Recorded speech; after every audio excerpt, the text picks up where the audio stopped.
தந்தையும் நீயே அப்பா, அன்னையும் நீயே அப்பா, சொந்தமும் சூழும் சுற்றம் மொத்தமும் நீயே அப்பா.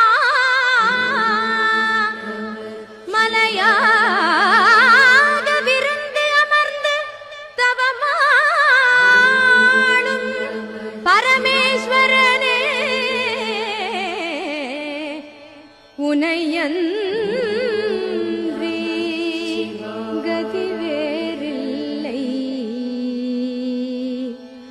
உனையன்றி கதி வேறில்லை. தயவு செய் அருணாச்சலமே, தயவு செய் அருணாச்சலமே.